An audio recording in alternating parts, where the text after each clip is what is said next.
اللہ تعالیٰ کہتا ہے کہ مجھ سے ایسے جڑو جیسے درزی کپڑے کو کپڑے سے دھاگے سے جوڑ دیتا ہے نا، میرے ساتھ ایسے جڑ جاؤ۔ پھر اس میں بڑی تسلی ہے، بہت بڑی تسلی ہے۔ کپڑا جب سل جاتا ہے تو پھٹتا نہیں ہے، پھٹتا کہ نہیں پھٹتا؟ بولو بھائی، پھٹتا ہے۔ ہم کیا کرتے ہیں؟ اس کو دوبارہ سی دیتے ہیں۔ ہماری عورتیں، ہمارے درزی کو خاص رفو کر دیتے ہیں، کو جوڑ دیتے ہیں۔ تو لفظ نصوحہ میں بہت بڑی تسلی ہے، میرا بندہ جب بھی تیری توبہ پھٹ جائے تو آ جانا، میں پھر سی دوں۔ ڈرنا نہیں، ڈرنا نہیں۔ چونکہ عجیب حدیث آپ کی برکت سے یاد آئی، یا داؤد بشر المذنبین، داؤد جا کے گناہ گاروں کو خوشخبری سنا۔ تو کہنے کی یا اللہ، گناہ گاروں کے لیے بھی کوئی خوشخبری ہے؟ تو اللہ نے فرمایا ہاں، ان سے جا کے کہو لا یتعاظم،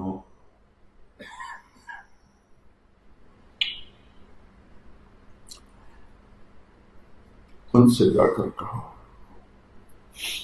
لا یتعاظم علی ذنب ان اغفر، میرے بندو جتنے بڑے مرضی گناہ کرو میرے لیے معاف کرنا مسئلے کو۔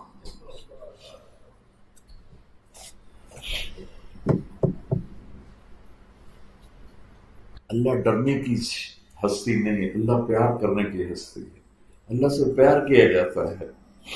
آپ کو ایک عجیب حدیث سنوں، میرے نبی نے فرمایا جو دن میں 70 دفعہ توبہ توڑے اور پھر معافی مانگے تو اللہ کا محبوب ہی رہے گا، نافرمان نہیں ہوگا۔ حدیث کے الفاظ ہیں۔ 70 سے مراد ہوتا ہے بہت دفعہ، جیسے ہمارا اردو میں ہوتا ہے 100 دفعہ۔ 100 دفعہ سے مراد ہوتا ہے میں بہت دفعہ سمجھایا تم نہیں سمجھو، تو 70 کا عربی میں یہی مطلب ہے، بہت دفعہ۔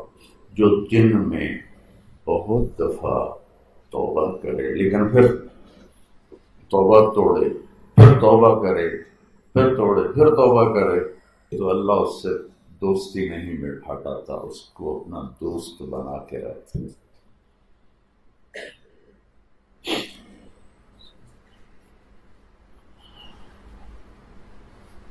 جاوید چودھری صاحب ہمارے اچھے کالم نگار ہیں، ان سے میری اچھی دوستی۔